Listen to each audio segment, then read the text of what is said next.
Hare Rama, Rama Rama, Hare Hare, Hare Krishna,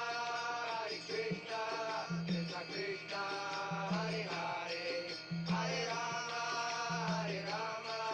Rama Rama, Hare Hare, Hare Krishna, Krishna Krishna, Hare Hare, Hare Rama, Rama Rama, Hare Hare, Hare Krishna, Krishna Krishna, Hare Hare, Hare Rama, Rama Rama, Hare Hare, Hare Krishna, Krishna Krishna, Hare Hare, Hare Rama, Rama Rama, Hare Hare,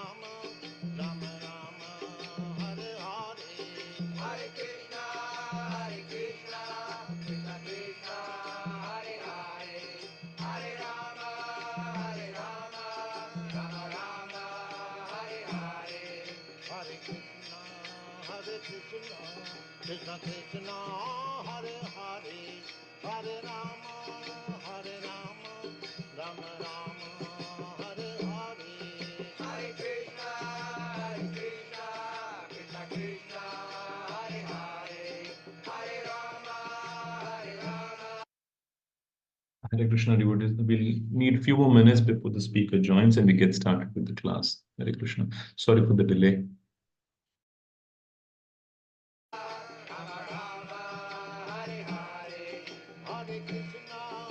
Hare Krishna, Krishna Krishna, Hare Hare, Hare Rama, Rama Rama, Hare Hare, Hare Krishna, Krishna Krishna, Hare Hare, Hare Rama, Rama Rama, Hare Hare, Hare Krishna, Krishna Krishna, Hare Hare, Hare Rama, Rama Rama, Hare Hare, Hare Krishna, Krishna Krishna, Hare Hare, Hare Rama, Rama Rama, Hare Hare, Hare Krishna, Krishna Krishna, Hare Hare, Hare Rama, Rama Rama, Hare Hare, Hare Krishna, Krishna Krishna, Hare Hare, Hare Rama, Rama Rama, Hare Hare, Hare Krishna, Krishna Krishna, Hare Hare, Hare Rama, Rama Rama, Hare Hare, Hare Krishna, Krishna Krishna, Hare Hare, Hare Rama,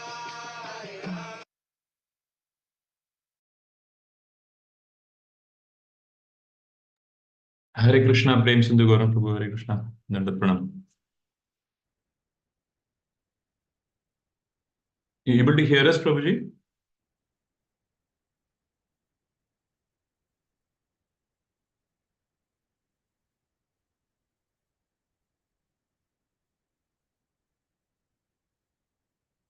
You can now try to unmute, Prabhuji.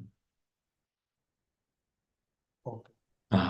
Thank you, Prabhuji. So, Hare Krishna devotees, welcome all for the Nityam Bhagavata class. Today we'll hear from His Grace Premasindhu Gauranga Prabhuji from Canto 5th, Chapter 3, verses 16 and 17. Over to you, Prabhuji. Hare Krishna. Do you want me to share the screen, Prabhuji? Yes. Okay, thank you, Prabhuji. Thank you.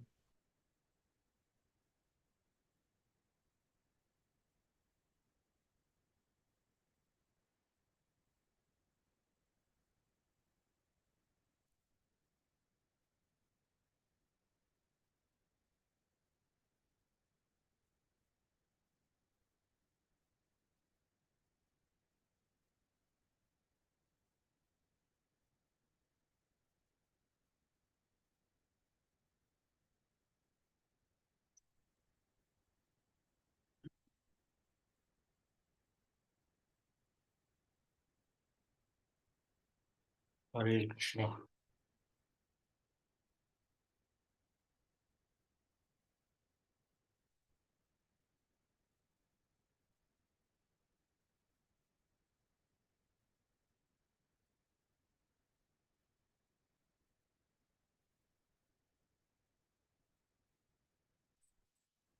Hare Krishna. So I welcome all of you for the morning Srimad Bhagavatam class.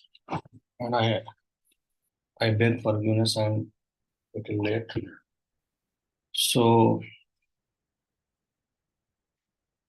we are studying here fifth canto, and this particular section it speaks about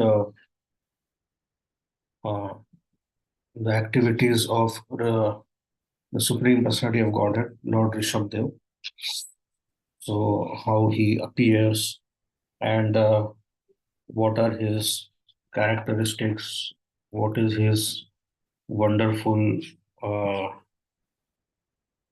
his wonderful qualities and like that.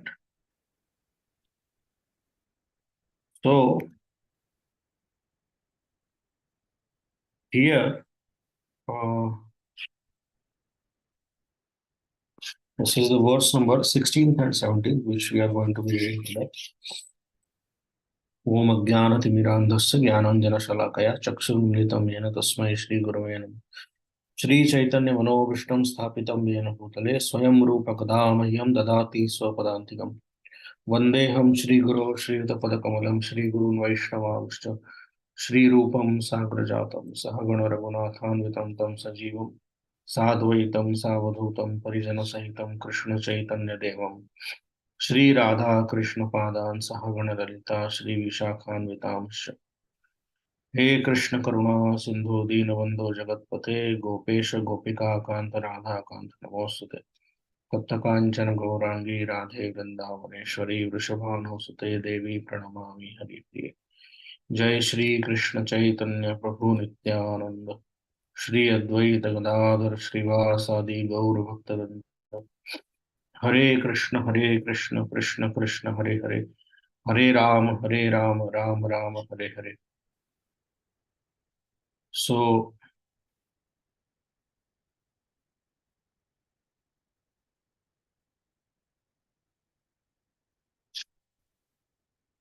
here in this particular section, we are reading that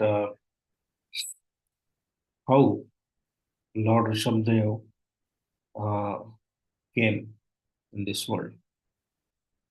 So uh, his parents are very illustrious devotees, Raja Rishis, and they want the Supreme Lord to come in this world as their son, or they want a son like Supreme Lord, who is like the Supreme Lord. But of course, there cannot be anybody who is like the Supreme Lord, who is the one and the only.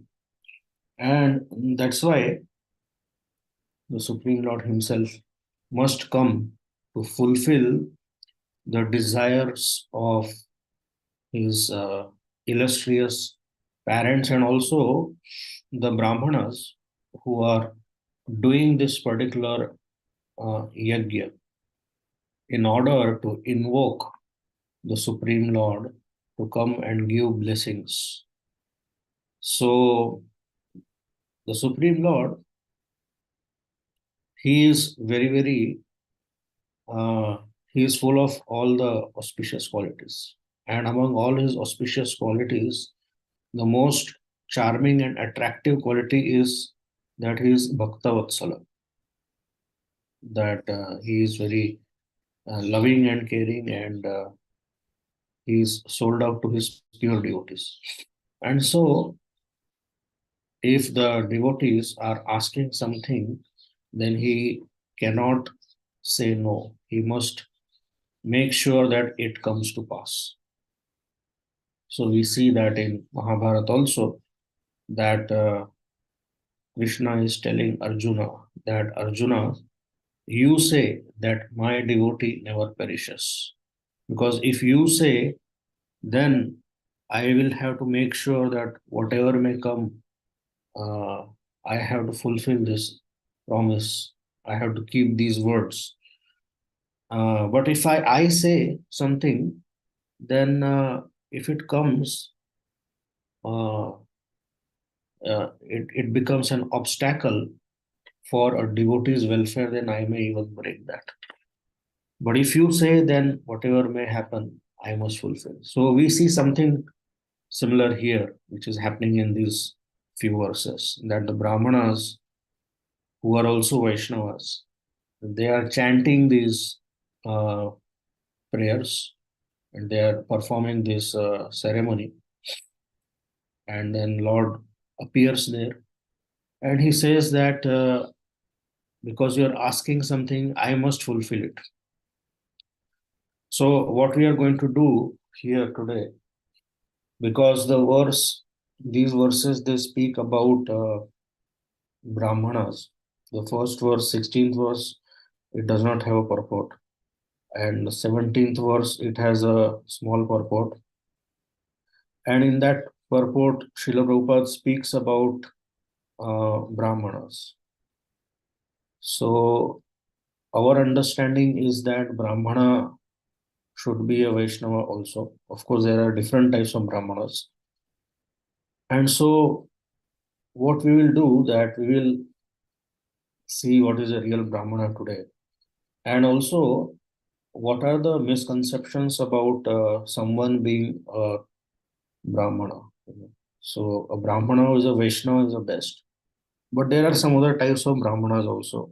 Those who are Brahmana by birth, they may not be Vaishnavas, or they may not be Vaishnavas following the very pure teachings.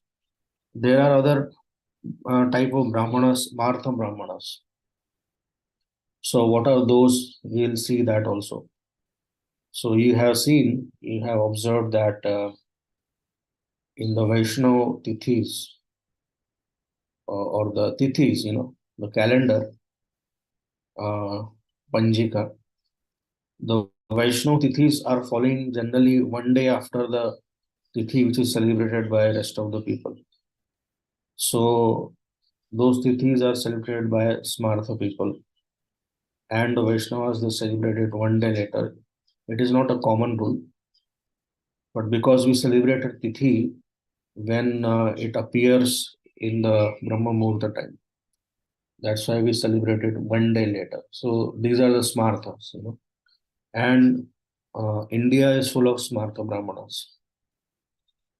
So we'll see who is a true Brahmana, who is a Smartha, who is a Jati Gosai. So all these things have been explained in detail by Bhaktivinoda Thakur. So let us read the two verses first, and then we can discuss some insights which are given by Bhaktivinoda Thakur regarding Brahmana Vaishnava. So verse 16, Shri Shuka Vacha, iti nigadena bhishtuyamano Bhagavan animisha Sarshabho Varshadhara Bhivandita Charanaha Sadayam Idam Aha. So it says that Sri Shukadeva Goswami said, the priests who were even worshipped by King Nabhi, the emperor of Bharatvarsha, offered prayers in prose, generally they were in poetry, and bowed down at the Lord's lotus feet. The Lord of the Lords, the ruler of the demigods, was very pleased with them.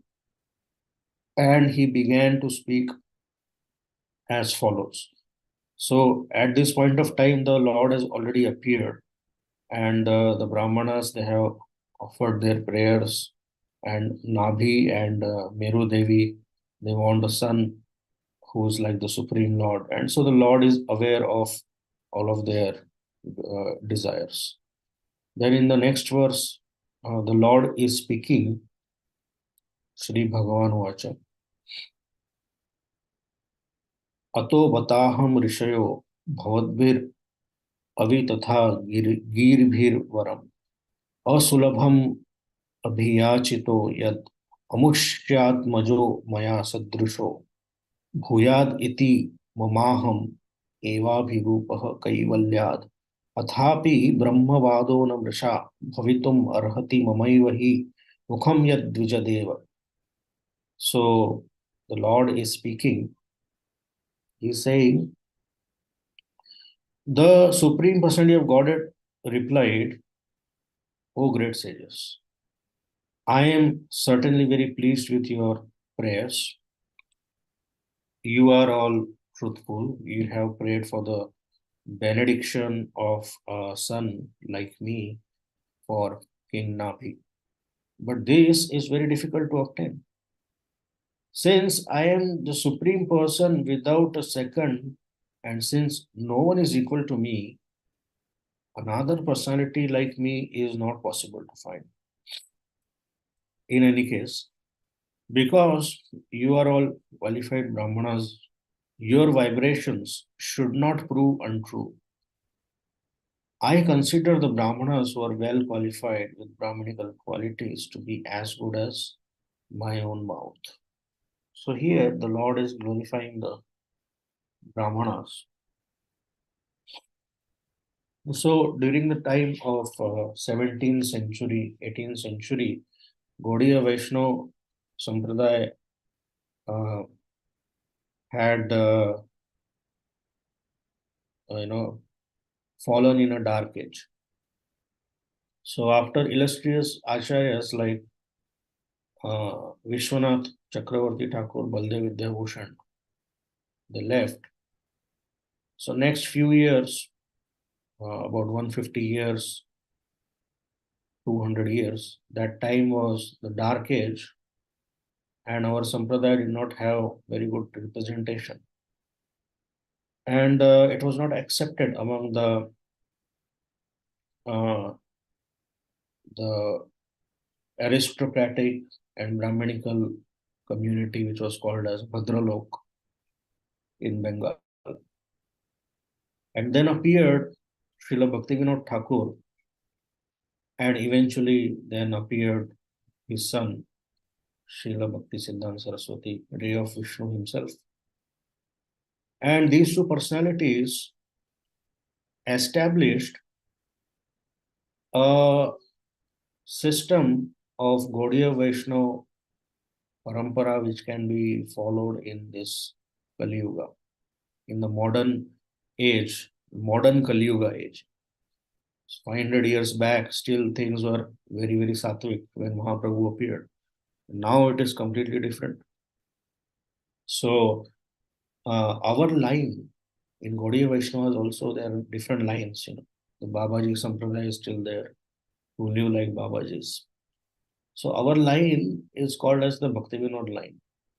So, the kind of life which we live, the kind of rules and regulations, the principles which we follow, and the kind of missionary activities which we undertake, they are coming under Bhaktivinoda Thakur. So Bhaktivinoda Thakur and Bhakti Siddhanta Saraswati, they established very firmly the differentiation between someone who is just a Brahmana and someone who is a Brahmana and Vaishnava. So we all know that Bhaktivinoda Thakur was invited to a Vidvat Sabha, assembly of learned people. And that time he was very sick, he was old. And so, in his place, his young son, Bhakti Siddhanta Saraswati Thakur, he went and he attended that Vidvat Sabha. And the topic of the Vidvat Sabha was Brahmana and Vaishnava. And there, Bhakti Siddhanta Saraswati Thakur gave such a scholarly presentation that he was glorified by all the uh, assembled uh, Vidwans, all the assembled scholars there. And it is there that he was given the title Bhakti Siddhanta by the assembly of the scholars. So, why the Sampradaya got it, it fell in a precarious situation, a dark age, because of not following the proper teachings. If you see historically, The six Goswamis of Vrindavan, they were sent by Mahaprabhu to stay in Vrindavan. They were great scholars and they knew exactly the teachings of Mahaprabhu. And they made sure that their followers, they were practicing the teachings of Mahaprabhu very strictly because they were very clear in their philosophical outlook. So that is why we see that most of the upper sampradayas they have developed in Bengal area, not in Vrindavan area. So in Vrindavan, the six Goswamis of Vrindavan were there, and they made sure that the sampradaya remains very pure. On the other hand, in Bengal and Odisha, uh, there were problems mainly because of two things: people not understanding what is the differentiation between a Brahmana and a Vaishnava, and another thing was Jati Gosais, that is uh, the people who are born in a Goswami family or a Brahmana family, Vaishnava family also, and they claim that just by being born in that family, they have all the qualifications. So Bhakti Siddhanta Saraswati, Bhakti Vinod Thakur, they had to give a very tough fight to this category of people. So you have to read the history of these two personalities to understand that what kind of fight they have to give to these people to come out of that phase and to establish that Vaishnavism is above Brahmanism. So, anyways, even let's say someone is not a Vaishnava and he's a Brahmana, let's say he's a Shaiva Brahmana or he's a Shakta Brahmana, Shaura, whoever he is, still that person is very much glorified by the Supreme Lord because the Brahmana is in mode of goodness. So now here we see that the Brahmanas are chanting prayers and Lord Vishnu has appeared. So this tells that these particular Brahmanas are Vaishnava Brahmanas because if one is chanting prayers and Lord Vishnu himself appears, it cannot be done by anybody other than a devotee of the Lord. The devotee is no one's, the Lord is no one's servant. He does not appear because you are calling him or you want something from him, you want a son from him. He is not your servant. He is not going to appear. But if the devotees they call, then he must appear. So what we understand here is that these particular Brahmanas, and of course the king and the queen also, they are devotees. So Prabhupada is writing here the word avitatha gir bihi means they who whose spoken vibrations cannot be nullified. Now the Brahmanas, as we discussed earlier, they are in the mode of goodness all the time, and they were trained right from birth or even before birth. Garbhadan samskar was done, and they are trained in such a wonderful way. They are brought up in such a pure environment that whatever they speak, it must come to pass. That is their purity. So the Brahmanas, right from the childhood, they are trained in tapasya, in shuchi, cleanliness, in Vedanta, and becoming non-envious, non-violent, and all these qualities. And so they develop such a great power that their vibrations cannot be nullified. And we are speaking about a long bygone age here. Just 5,000 years back, we see that this Shringi, the boy, he is cursing Parikshit Maharaj. So even the small boy, he is not a Pandita.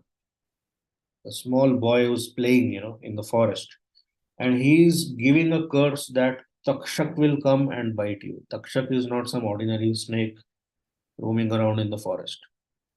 He is uh, a Naga. He lives in the Naga Loka, one of the principal Nagas. So that personality will come and bite. So actually, that personality has to come. That is the power of a small boy, Brahmana boy, just 5,000 years back. What to speak about Brahmanas who are not small kids? They are Vaishnava Brahmanas and very qualified because they are doing yajna for the king and the queen. In this case, the king and the queen are the emperors of the whole world. So we can imagine the qualification of these Brahmanas, and that too perhaps in Satya Yuga. So these particular Brahmanas are very, very powerful. You see that another instance that Parikshit's son Janmejay, he is angry that his father is bitten by the serpents, and so he appoints certain Brahmanas to kill all the serpents in the world. And the Brahmanas, they are doing this yajna, and all the serpents, they start falling in the yajna kund and they are burning to ashes. And the Indra, he wants to stop it. And so momentarily there is some obstacle. The serpents are no longer coming. And so Janmejay asks the Brahmanas, what's happening? So they say that Indra does not want all the serpents to die, and so he is creating some obstacle. And so Janmejay says that, okay, you chant the mantras so that anybody who is creating the obstacle, he also falls in the Yajna Kunda. So Indra's throne starts shaking, and along with his throne, he starts falling in the Yajna Kunda. That is the power of the Brahmanas chanting mantras just 5,000 years back, even after Lord Krishna's disappearance from this world. So, what to speak of these Brahmanas here? Their vibrations, they cannot be nullified. So, Prabhupada says here, the Brahmanas, Dvija, the twice born, are given a chance by the Shastric regulations to become almost as powerful as the Supreme Lord. Whatever a Brahmana speaks cannot be nullified or changed in any circumstance. According to Vedic injunctions, a Brahmana is the mouth of the Supreme Personality of Godhead. Therefore, in all rituals, a Brahmana is offered food, Brahman Bhojan, because when a Brahmana eats, it is considered that the Supreme Lord Himself eats. Similarly, whatever a Brahmana speaks cannot be changed, it must act. The learned sages who were priests at Maharaj Navi's sacrifice were not only Brahmanas, but were so qualified that they were like devas, demigods, or God Himself. If this were not the case, how could they invite Lord Vishnu to come to the sacrificial arena? God is one, and God does not belong to this or that religion. In Kali Yuga, different religious sects consider their God to be different from the God of others. But that is not possible. God is one, and He is appreciated according to different angles of vision. In this verse, the word Kaivalyat means that God has no competitor. There is only one God. In Shveta Shvatar Upanishad said, Natat Samaschabhi Chavidhikasya Drishyate. No one is found to be equal to him or greater than him. That is the definition of God. So we see here that the sages are not only Brahmanas, they are also very, very qualified. They are Vaishnavas, just like Devatas. And so the Supreme Lord has arrived there now. And we'll eventually see that how he tells that I myself must appear because there is no one like me. So there are 2 points in this purport. One is regarding Brahmanas. Another point which stands out is that there is no one like the Supreme Lord. He is the one and the only. So that's why we see that the Dvaita philosophy of Madhvacharya. So Madhvacharya he is standing like this. His face is here and his hand is like this. It means that two. So not Advaita but Dvaita. So there are the Jivatmas and there is the Supreme Lord. They are two. They are distinct always. So of course in other philosophies like Achinta Bheda Bhed Tattva, there is some similarity between the Jiva and Ishvara, but still they are different. They are not the same. So, and that difference is inconceivable, Achinta. And but this philosophy is also coming from Dvaita, uh, because after spreading Advaita philosophy, so Adi Shankara's Advaita, it is very difficult to right away establish uh, Achintya, Bhed, and Abheda. So that is why first Acharya Madhva comes and he establishes Dvaita philosophy. That is, uh, everything is not one. The Supreme, the Brahman, everything is not Brahman. Of course, everything is Brahman, but there is a distinction. There is the Supreme Brahman and there is the Jivatma. And at no point of time they were one. They are not one. They are different, and in the future also they will remain separate. That is the understanding of Dvaita philosophy.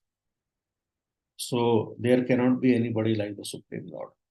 And so that is why he himself must come as the son of Merudevi. Now the another point, uh,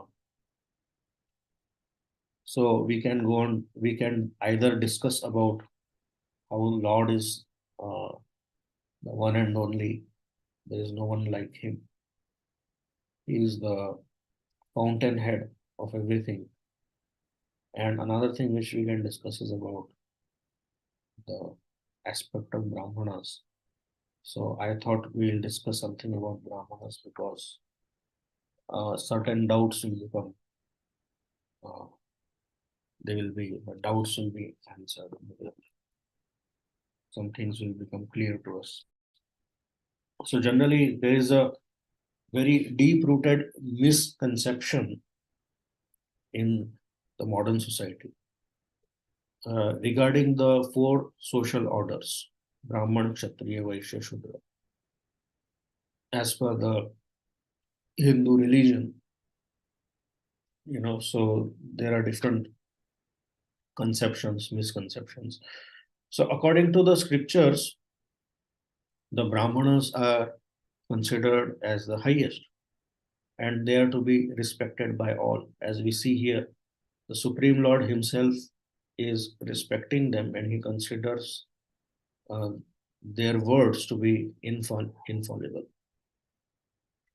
So Brahmanas are supposed to guide others, the Kshatriyas, Vaishyas, and Shudras, in their respective duties to progress on the spiritual path.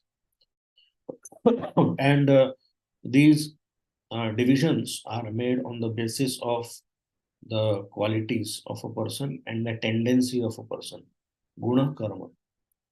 So this Krishna tells 3 places in Bhagavad Gita that Varnashram is based on qualities and the tendencies.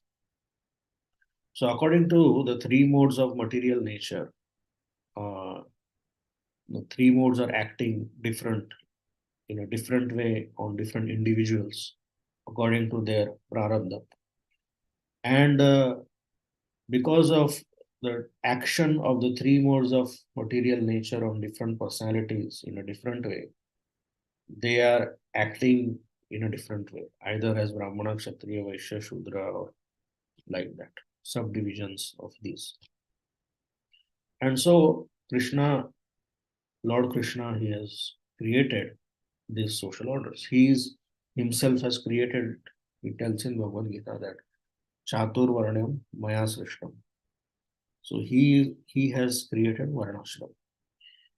So it begins with Brahmanas, who are the intelligent class of people, and they are situated in the mode of goodness.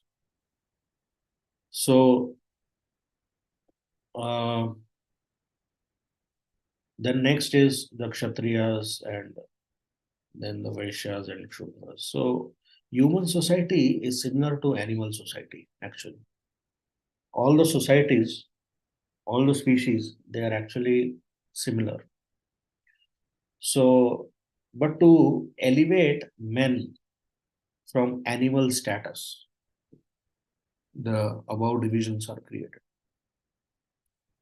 So Prabhupada has explained these things in many places. So we'll not go into Varnashram and all that. So uh,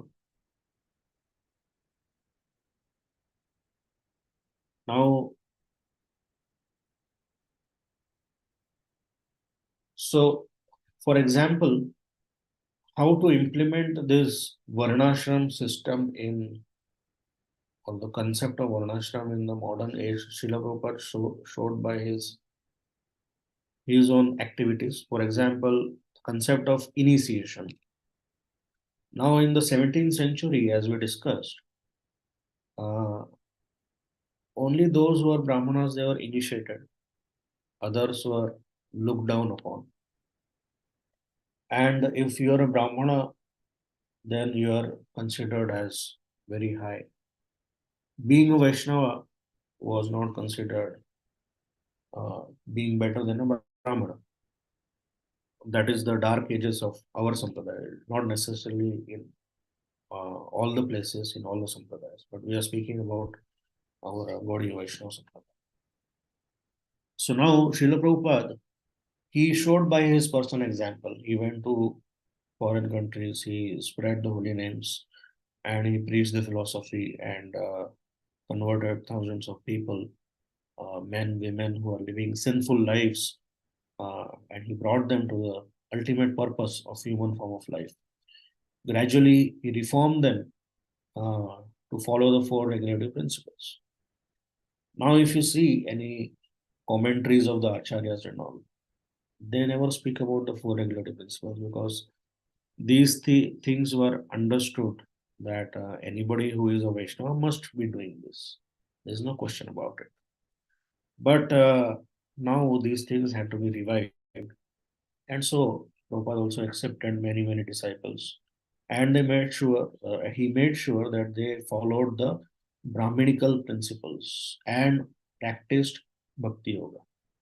So, two things: practice of Brahminical principles and practice of Bhakti Yoga.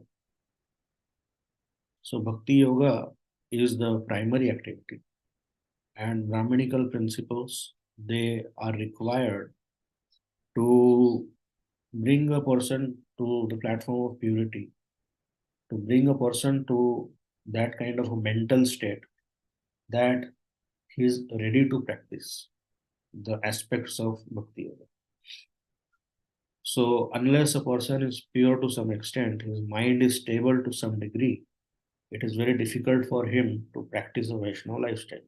That's why we see that many people come to ISKCON and they leave, because they are not able to successfully purify themselves so that their mind and their consciousness accepts the principles of Vaishnavism. So, uh, of course, by practicing Bhakti Yoga itself, one can become purified. But uh, it is a very rare case scenario in Kali Yuga. So that's why we have the Pancharatriki Vidhi and the Bhagavat Marg together. So anyway, Sanatan Goswami in Hari Bhakti Vilas, he says that just like bell metal, when it is mixed with mercury, is transformed to gold. Similarly, a person, even he is not very pure, he can be transformed into a Brahmana or Dvija simply by the initiation process. So, what he says, just like bell metal can be transformed into gold by the reaction of mercury, a person who is not a Brahmana, he can be made a Brahmana by initiation process. So, this is Sanatan Goswami, he is telling us. Therefore, one should take initiation from a bona fide spiritual master coming in disciplic succession. So, the basic understanding here is that if someone is initiated from a Vaishnava Brahmana, then he is also a Brahmana. So, uh, during the 18th century, there were different Upasampradayas. We'll just briefly discuss two, which are still very prominent. So, the different sects were, Aula, Baula, and Karta Bhaja, and Daravesh, Sahjiya, Sakhi Beki, and Gaurang. So there are many actually. So total 13, and we can discuss all of them. And all of them are not only present even today, but certain aspects of all these 13 can also creep in devotees who are practicing. So once we know what are these 13, what are their characteristics, then we will become very careful that those tendencies don't come into us. So these are natural tendencies of a conditioned soul, and it conditions their devotional service. So once we know that what are these 13 and what are their characteristics and misconceptions, then we'll be careful. They will not come into us. So one of them is Jati Gosai, you know, or caste Goswamis. So Jati Goswami and caste Goswami is basically, so these people, they created a caste of Brahmanas, a caste of Goswamis. So we see that our sampradaya is mainly propagated by the six Goswamis of Vrindavan. So these Goswamis, they claim that they are coming uh, in the family of Nityanand Prabhu, Advaita Prabhu, like that. Because the six Goswamis, they were not married. So these Goswamis, the original history of Goswamis in our Sampradaya is the six Goswamis of Vrindavan. So now, out of the six Goswamis, none of them were householders, or previously they were householders, but later on they all were renunciates, and we don't have any historical records telling that the children of Rupa Goswami or Sanatan Goswami, you know, they later came back to them and they were initiated or they carried on the movement. That is not described. Rupa and Sanatan, they were great politicians and they were householders previously. But there is no description about their children. Similarly, Raghunath Das Goswami also, so he was very, very big landholder, Jamindar. So, uh, so now Sanatan Goswami and Rupa Goswami, they were rejected from the Brahman community because at that time the Brahman society was very strict. If someone takes service of a Muslim, then immediately he is removed from the society. You cannot be accepted as pure. So if we take that principle today, then none of us can be accepted as Brahmana because most of us are working in corporate culture, corporate sector, and ultimately we are working for someone who is a cow killer, who is a drunkard, womanizer. So none of us can be technically called as a pure Brahman. So that was the Vedic system. You know, they will not, the Brahmanas, Kshatriyas, and Vaishyas, they will not accept any service. So even if it is worth millions, they will not accept it. That is considered, that was considered as degradation. Only Kshudras they can accept.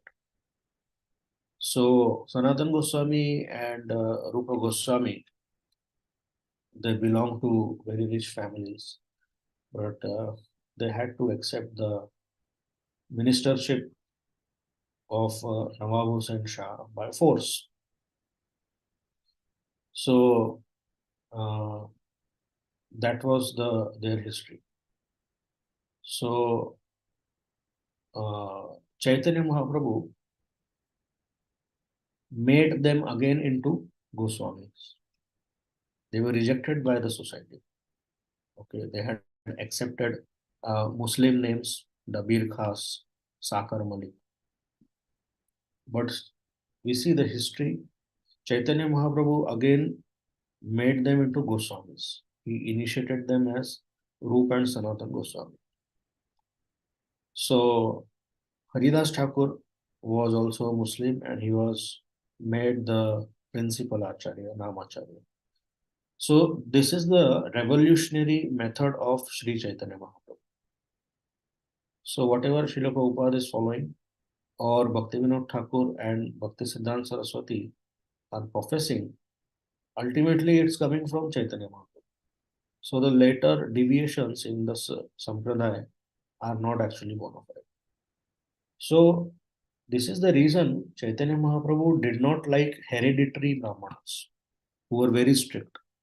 Because in this way, one cannot spread Krishna consciousness. If you are so strict that if a person is ready to come back to your fold, you will not accept him. In this way, you cannot protect Dharma, you cannot spread Krishna consciousness. And so Mahaprabhu did not like hereditary Brahmanas.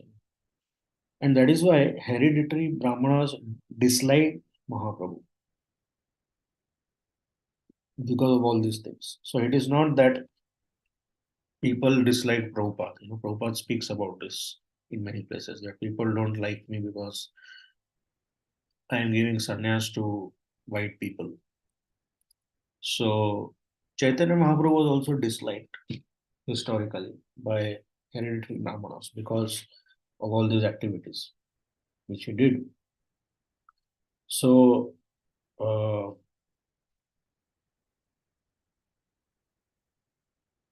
uh,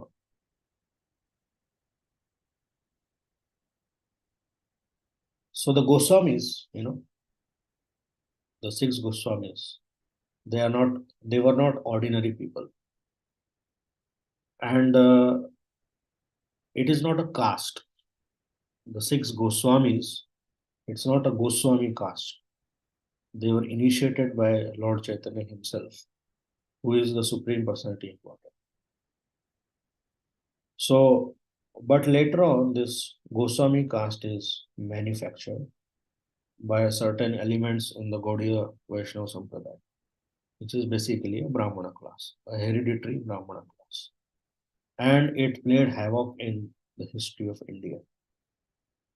So, Prabhupada writes in one of his conversations with Tamal Krishna Maharaj, he says that the creation of Pakistan is due to this hereditary Brahmanism. So the Brahmanas, the higher caste, they hated Muslims and Shudras very much. So first of all, they hated the Shudras, and when the Shudras, when they became Mohammedans, Muslims, they started hating the Mohammedans, and gradually it developed so much that the British they took advantage of this divide between the higher caste, the Shudras, the Muslims, and the British agitated it the more, and ultimately they broke India into parts. So Prabhupada speaks about this in one conversation. So the result of this Brahmanism is not very good for the nation, for protection of dharma, and for propagation of Krishna consciousness.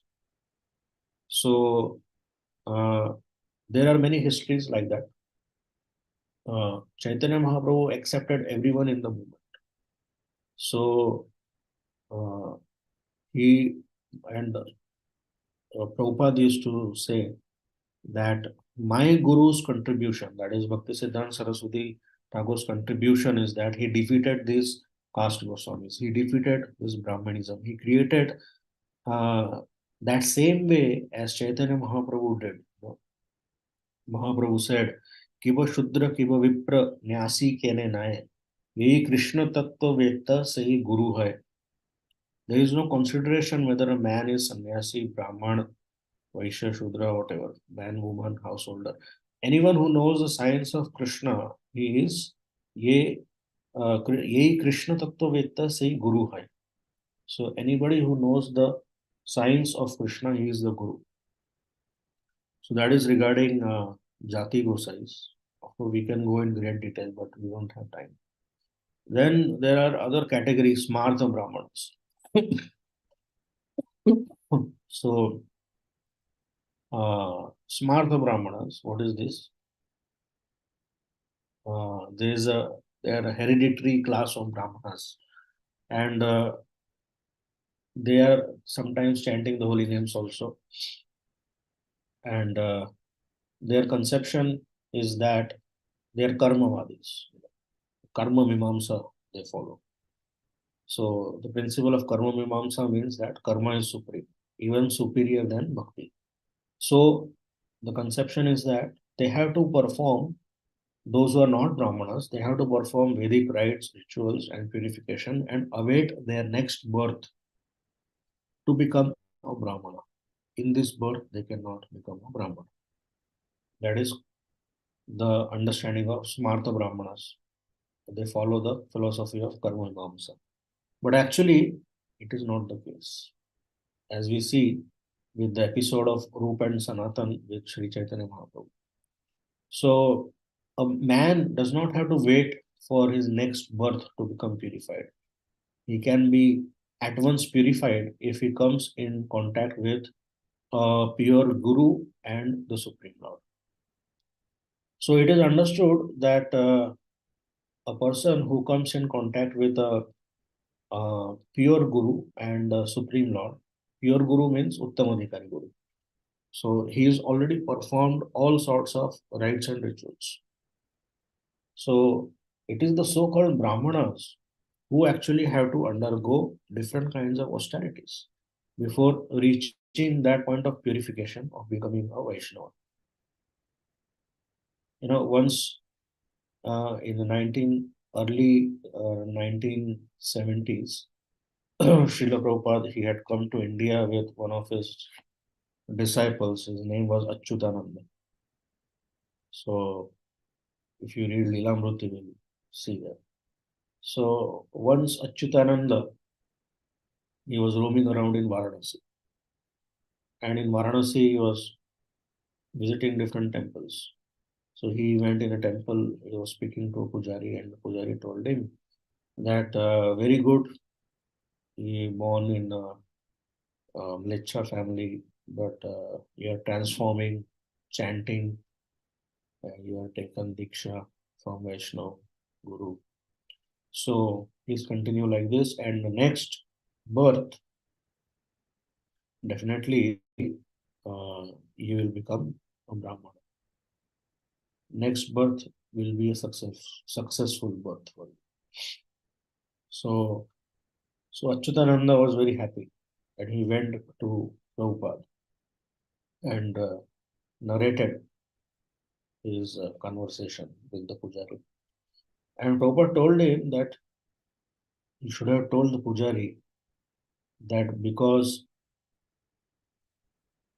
it's not that in this life I will practice Brahmana principles, and next life I'll become a Brahman. Or this life I will practice Vaishnava principles, and next life I will be born in the body of a Brahman. But rather, you should have told that Pujari that this life you are practicing the principles of Brahmanism, so next life you will become a Vaishnava. So that was the understanding which Srila Prabhupada gives. So Prabhupada writes in one place in third canto, he writes that devotees who actually engage in devotional service with faith and love are inspired by the Supreme Personality of Godhead. Vaishnavas are never concerned with ritualistic smarth brahmanas. Srila Sanatan Goswami has therefore combined Hari Bhakti Vilas to guide the Vaishnavas. Actually, Hari Bhakti Vilas is a Smriti Shastra for the Gaudiya Vaishnavas. Smriti Shastra means the Shastra which tells about the rules and regulations, the rituals. The rituals are generally performed by the Karmakandi Brahmanas, who are generally following the Karma Mimamsa philosophy. So, what are the Vaishnavas supposed to do if they want to do some sanskara, some ritual? So, how it can be done in a Vaishnava way? So, for that, Smriti Shastra is required. So, that is why Gopal Bhatta Goswami and Sanatan Goswami they have compiled Hari Bhakti Vilas, which is a Smriti Shastra. So, if there is a samskara which is to be done, whether it's a Vivaha samskara or any yajna, if someone dies, Shraddha has to be performed. How it should be done in a Vaishnava way, that is explained in Hari Bhakti Vilas. So Prabhupada writes in that third canto purport that Sanatan Goswami has therefore compiled Hari Bhakti Vilas to guide the Vaishnavas who never follow the Smartha Vidhi. Although the Supreme Lord is situated in the core of everyone's heart, unless one is Vaishnava, unless one is engaged in devotional service, one does not get sound advice by which to return home back to God. I'll repeat this again. Prabhupada writes this very wonderful sentence. Although the Supreme Lord is situated in the core of everyone's heart, unless one is a Vaishnava, unless one is engaged in devotional service, one does not get sound advice by which to return home back to God. So, Prabhupada writes regarding Sarvabhaum Bhattacharya, who was a very famous Martha Brahmana, and we have read about his history in Chaitanya Charitamrita and how he was converted to Vaishnavism by Mahaprabhu himself. So Prabhupada writes in the sixth canto about Sarvabhaum Bhattacharya. He is writing that Sarvabhaum Bhattacharya was previously a Smartha Brahmana, that is, one who strictly follows the Vedic principles on the mundane platform. So, in simple words, what is a Smartha Brahmana? Person who follows Vedic principles on mundane platform, which means he follows the do's and don'ts, but he does not accept the highest principle that Krishna is the supreme, Vasudevam Sarvamiti. So, on the mundane platform, Prabhupada is writing, one cannot believe that Prasad is transcendental, that Govinda is the original supreme personality of Godhead, or that Vaishnava is a liberated person. So these things are out of their conception. They cannot conceive it. So these are transcendental conceptions. So these transcendental considerations are out of the Vedic, out of the ordinary Vedic scholars' jurisdiction. Prabhupada writes, most Vedic scholars are called Vedantist, and these so-called followers of Vedanta philosophy consider the absolute truth to be impersonal. They also believe that a person born in a particular caste cannot change his caste until he dies and he takes rebirth. The Smartha Brahmanas also reject the fact that Mahaprasad, that is the food offered to Lord Vishnu, is transcendental and materially uncontaminated. So, Prabhupada writes in Madhya Lila 23:10. You know. So he writes that there are two processes of Vedic understanding. One is the Smartha Vichar and another one is the Goswami Vichar. So what is the Smartha Vichar? Prabhupada writes, according to the Smartha Vichar, unless a person is born in a low grade uh, family, takes another birth, he cannot be eligible to become a Brahmana. But according to Goswami Vichar, he is properly initiated by bona fide Vaishnava, then he becomes more than a Brahmana. And this is not only stated here by our acharyas, but rather it is also written in Bhagavatam like that. And other scriptures also support this. So, if he is initiated by a bona fide Vaishnava, then he becomes a Brahmana and more than a Brahmana also. So, immediately he becomes eligible to perform sacrifices. So, some people say that okay, if someone is initiated by a Vaishnava, let him be a Vaishnava and let him call himself as a Brahmana, but he should not do the activities of a Vaishnava, of a Brahmana, like worshipping the deity or doing yajna, etc. But what is written here, uh, that person immediately becomes eligible to perform sacrifices or yajnas. So the problem is that at present moment we are not taking care. The Indian Brahmanas, those who are spiritual leaders, they are not actually taking care of the fallen souls. Prabhupada writes in Chaitanya Chaitamrita, Madhya Lila. But in Bhagavad Gita, it is sanctioned. It is clearly said, Mahami Partha Vipashritya Yepisyo Papayomayaha. So, any person born of low grade family, Papa Yoni, Striyo Vaishya Nabha Shudra, Stepi and the Paramgati. Anybody who is born in any kind of family, it is, if he comes to devotional service, they can all be elevated. So, it is the duty of an elevated person, Brahmana, Vaishnava, to take charge of this business. So, that is regarding the Brahmanas. Okay. So, we can stop here. It's 8:15. So, here basically Prabhupada is telling that these Brahmanas were great personalities and Lord Vishnu has come. He must make sure that their uh, words must, whatever they have spoken, must come to pass. Krishna is Satya Kama, Satya Sankalpa. So, whatever Sankalpa he takes, it must come to pass. Similarly, the Brahmanas, Vaishnava Brahmanas, they are also like Krishna, so whatever they say must come to pass.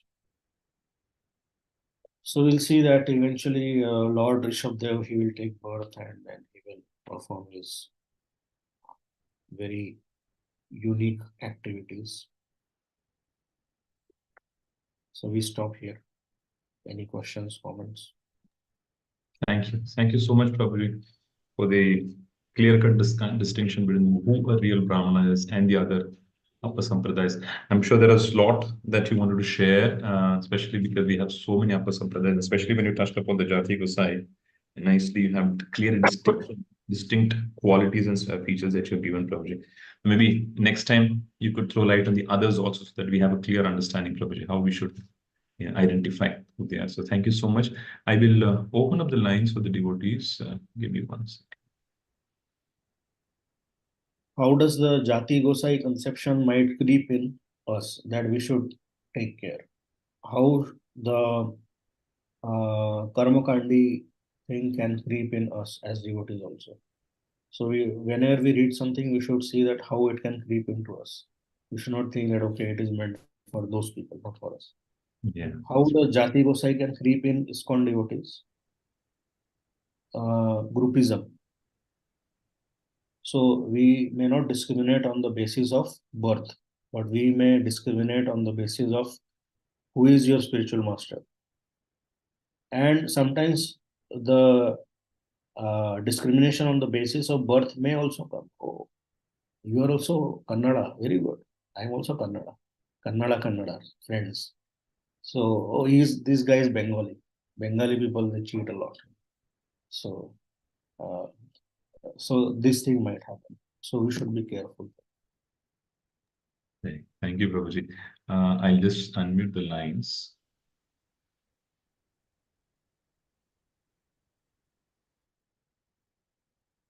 Devotees, the lines are unmuted. You can ask your questions or comments or inputs and thoughts. Some devotees, they say that we are from Bengal. Mahaprabhu is from Bengal. Prabhupada is from Bengal. And Bhakti Siddhanta, Bhakti Vinod are from Bengal. So, we are the best. Yes, Prabhu. It slowly creeps in, seeps in. So, yeah, so this is the Jati Gosai tendency, actually. Wonderful. Devotees, can you just try unmuting? Anybody wants to ask questions?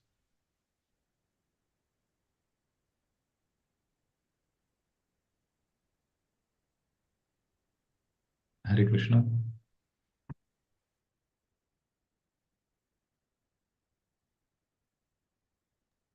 I think there are no questions. No problem. Maybe just one. Can just do it. Confirm if you're able to unmute yourself. I'm not sure whether I can see any messages. Hare Krishna, Yeah. Prabhu. Yes, Prabhu, please go. Yeah, I think we can unmute ourselves. Prabhuji, thank you very much for this wonderful class. So, really very nice to hear or have so much of clarity with respect to a Vaishnava and a Brahmin. Prabhu, I had one question. We have heard this term, Daivi Varnashrama, which if you could just throw some light on that. Daivi Varnashrama and how it could be different from Varnashrama, or is there no difference? Yeah, basically, Daivi Varnashrama is the original conception of Varnashrama. And Daivi Varnashrama means everything is done for the satisfaction of Lord Vishnu. So, whatever is one's tendency, it is utilized in service of Lord Vishnu. And also, whatever is necessary, it can be done by any person. For example, one is a Brahmana. But now there is a requirement that he needs to, let's say, sweep the floor or clean something. So that also can be done. So basically, service to Lord Vishnu is kept in the center in Devi Varnashram. So that is the original conception of Varnashram, which later on there another concept Vedic Varnashram, which is very strict, that Brahmanas can only do certain things, other people cannot do other certain things. And then there is a modern day version of Varnashram, which is completely degraded, that automatically those who are having certain tendency, they do that kind of duty in the society, but then the whole society is in chaos. So Vedic Varnashram has its problems, and Devi Varnashram is the best version because there is no discrimination there.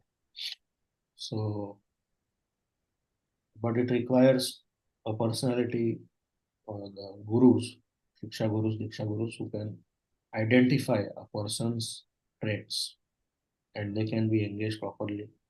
And at the same time, appropriate respect is given to those people. So that is the best kind of varnashram which was practiced. It is described in some verses in Bhagavatam that unless the work is performed for Lord Vishnu, it is Shrama Eva Hi Kevalam. So it is the best form of varnashram, but very difficult to implement it in modern age. So because everybody is quarreling, that is why it's the age of quarrel. So I cannot tell much in a short time, but at some point of time, maybe if some purport speaks about varnashram, then I can give a class that time which very clearly tells what are the different types of varnashram and what is exactly Devi Varnashram, what was Vedic Varnashram, and what kind of hodgepodge Varnashram you find in the modern age, because of which it has gained a very bad name. So, though there are aspects of Varnashram which can be very nicely discussed, uh, the source of this information is Chaitanya Shikshamrit. Chaitanya Shikshamrit is a very wonderful literature given by Bhaktivinoda Thakur. And in Chaitanya Shikshamrit, Bhaktivinoda Thakur discusses aspects of Devi Varnashram in great detail. That how to understand Varnashram, how to implement it, and so he gives a very the whole science of Devi Varnashram in Chaitanya Shikshamrit. Thank you, Prabhu, for that snapshot. We'll definitely look forward for more detailed discussion. So, Prabhuji, in one sense, then, because we've heard that Prabhupada actually wanted to bring about the Varnashrama system. So, from what you have said and what we understand now, he actually meant it, the Daivi Varnashram is what he wanted to kind of re-establish. Is that understanding Yes. correct? Yes. So Varnashram does not only mean that land and cows. Varnashram does not mean that you go and stay on a farm. That is what a Vaishya does. And Prabhupada wanted land and cows for simple living and high thinking. But basically, Varnashram means that uh, the main thing is we have to create Shiksha Gurus who can identify and engage people according to their nature. So one thing is identifying their nature. Next thing is training them accordingly. And third thing is engaging them accordingly. So that is Daiva Varnashram. And naturally, when this happens, then some of them will be engaged in cow protection and farming. And that simple living, high thinking principles, they can be also implemented. But we are very far away from fulfilling Prabhupada's dream right now. So uh, right now we don't have a clear understanding how to go about it exactly. But I'm sure that since it's Prabhupada's desire, that it's going to happen in the future. So let's see how it happens. Prabhupada was always stressing that first you have to create Brahman. So our duty in the moment should be to uh, nicely educate the devotees first. They should know what the acharyas have said. They should have a very clear philosophical outlook.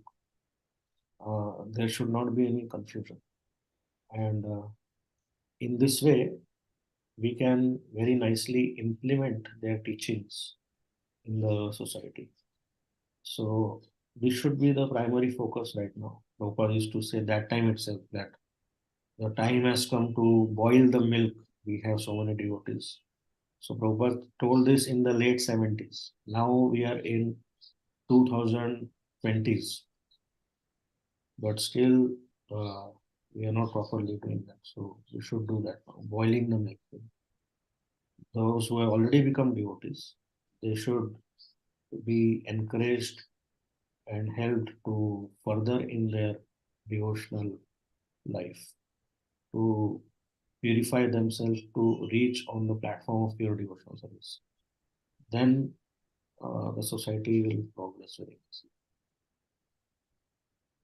So it's already many devotees are doing like that, and we should also do in our own capacity whatever we can. Thank you so much.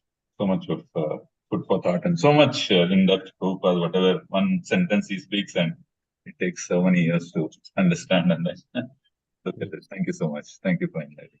Hare Krishna. Otherwise, our society will become like a uh, religion, Mm. like Christianity. So actually practicing spirituality in organized form of religion is difficult, because organized religion, it has its own rules and regulations, it comes with its own organization, and with organization comes some problems. But in order to protect spirituality in the modern age, organized religion is also required. So Prabhupada, Bhaktisiddhanta Saraswati Thakur, they created this Gaudiya Vaishnava spirituality in the form of an organized religion, a society. So, but if spirituality is not uh, focused in the organized religion, then it will just become a sect like Christianity. Then we'll call ourselves as ISKCON devotees, but will not follow the principles which are given by the acharyas. In namesake, we will be ISKCON devotees. Why you are ISKCON devotee? Because I am born to ISKCON parents, so I am ISKCON devotee. And what do you do? What do you know about the Gaudiya Vaishnava Acharya? I don't know much, but I am just ISKCON devotee. So that should not happen. Okay. Any other comment? I think there are no more provisions. Thank you so much, Prabhuji, for the wonderful class. We can end with the Vaishnava Pranams, Prabhuji. Okay. Vanchakalpatarubhyascha Premasindhu Patitanam Pavanebhyo Vaishnavebhyo Namo Anantakoti Vaishnavrinda ki Jai Vaishnava Thakur Srila Prabhupada ki Jai. Hare Krishna. Thank you so much. Thank you, Hare Krishna. Devotees, I'll end the line. Hare Krishna. Then